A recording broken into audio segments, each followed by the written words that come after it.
Adventure 5. Digging Deeper. Ready to find some place to recuperate, the wayfarers head to the Sunken Anchor Tavern in the port town of Westmin. Entering the tavern, they are awed by the numerous gold decorations inside. That is, until they notice the tarnish on every one of the items. The glimmering decor is nothing more than fool's gold.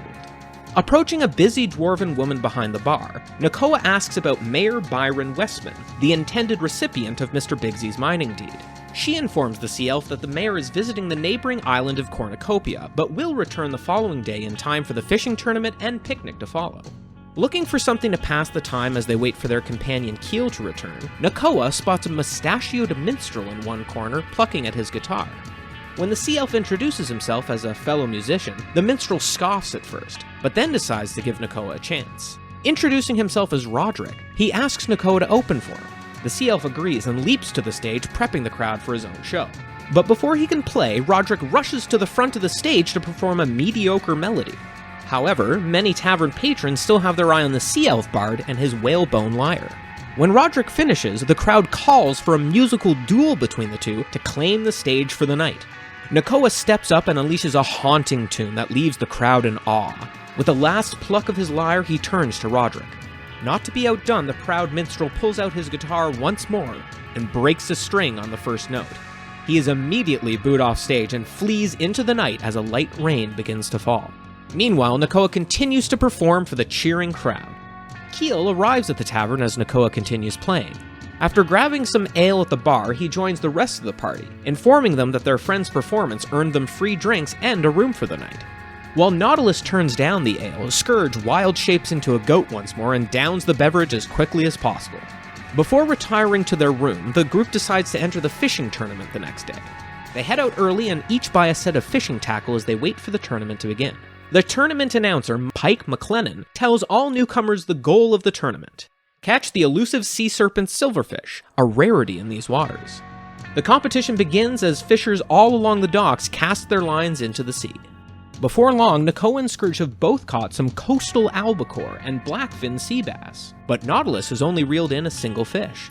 They continue to cast their lines hoping to catch the prized silverfish. Suddenly, Nakoa gets a strong bite on his line, drawing the attention of everyone around him. A serpentine fish struggles back and forth, but with great effort, the sea elf pulls in the eel-like silverfish, winning the tournament and earning him a custom fishing pole affectionately named Pike's Steel Angler. With the competition over, the fishers turn to Hazel Bree, a doting old woman in charge of cooking for the picnic. When the party approaches to have their fish cooked, Hazel shares some fish recipes with Nakoa. Eventually, a ship arrives at the dock, returning Mayor Westman to town. After he delivers a speech to the crowd, the group speaks with him privately, handing over the mining deed. He accepts it, admitting that he has been jealous of Mr. Bigsy's ownership of the mine for years.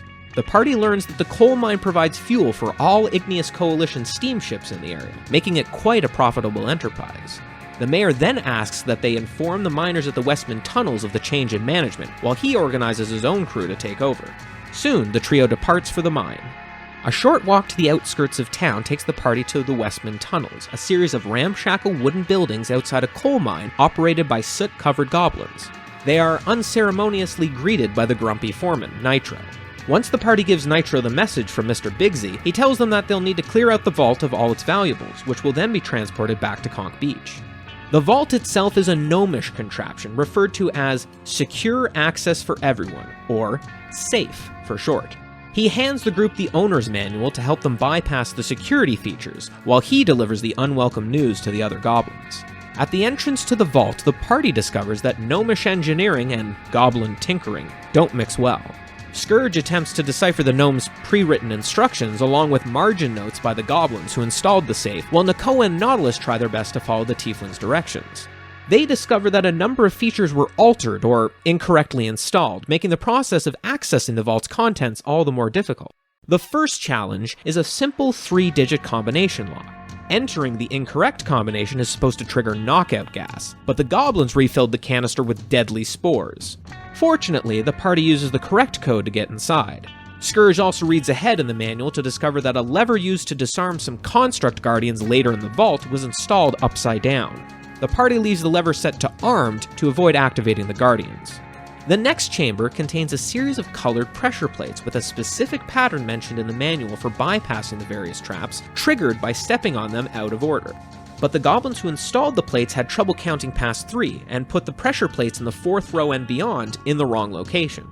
Nautilus has trouble understanding the goblins' notes and steps on a red plate out of order, sending down a gout of flame from the ceiling that singes Scourge. But after reinterpreting the instructions, the Warforged safely leads the party to the end of the hallway and into the next room.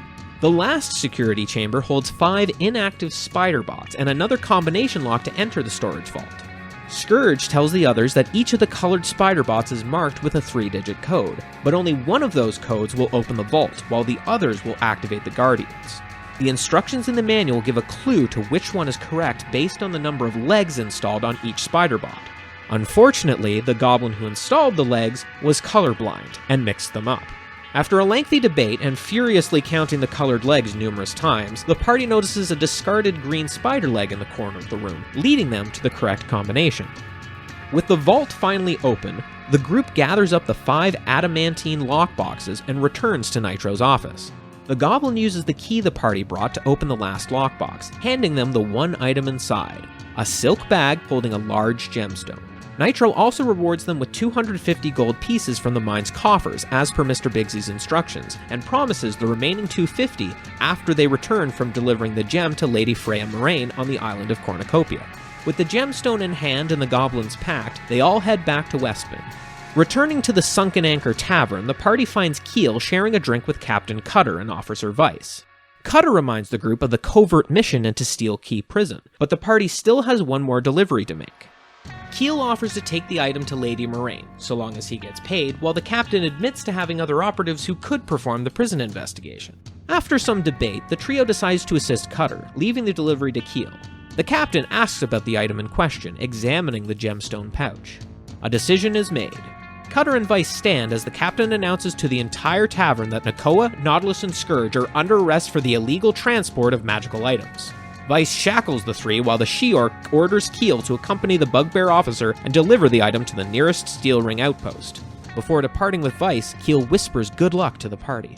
The Wayfarers are ushered aboard the now repaired Hammerhead and taken below decks to the brig, where they are locked away opposite the wounded sea devil they recently fought. Rumors are already flying among the goblins aboard the ship, who seem to think the party gave their aid to the captain in the hopes of getting away with their crimes.